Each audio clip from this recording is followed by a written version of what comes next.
How U.S. and Afghan forces repelled a rare frontal assault by up to 75 Taliban fighters on a coalition base in southern Afghanistan. More than 20 of the militants reportedly were killed.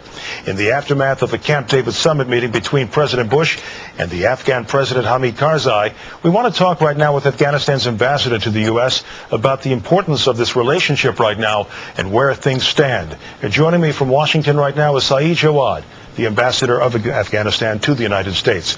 Mr. Ambassador, it's good of you to join us. First of all, give me a sense of what you believe was accomplished by these meetings at Camp David. The relaxed environment of Camp David provided a good opportunity for President Karzai and President Bush to look back and see how far we have come in the past 5.5 years and how to use some of the additional funds that the U.S. is making available to Afghanistan in a more effective way, and also discuss the current security challenges that we are facing in Afghanistan. Well, the security challenges certainly were amplified by what appears to have been a failed attack, but nonetheless, the fact that the Taliban could put together 75 fighters and go straight on after a coalition base indicates to some that they are still constituted as a much stronger military force than some would like to believe. How strong is the Taliban right now, and what does this attack that was repelled tell you about their strength? They have done similar attacks in the past, but fortunately, in most cases, they have lost in very large number. What they are trying to accomplish in Afghanistan is more of hostage-taking, terrorist attack, roadside bombing, suicide bombing, and similar activities. They have completely failed when they confront our security forces or the forces of the international community in Afghanistan.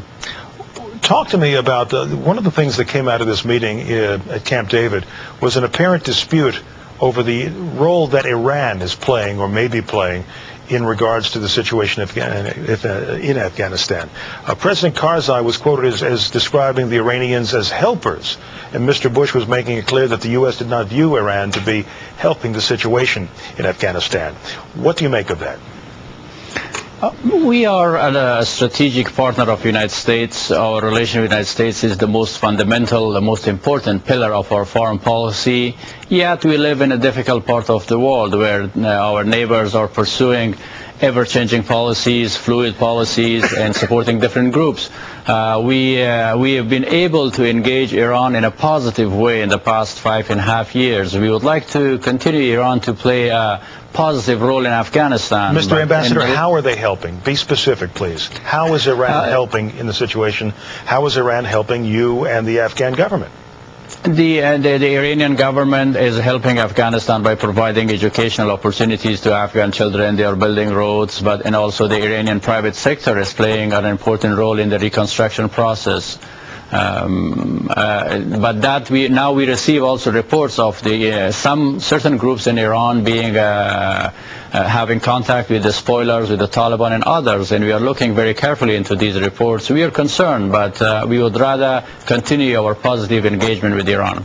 Do you believe that the Iranians are giving support to your enemies, as well as with one hand helping and with the other hand plotting?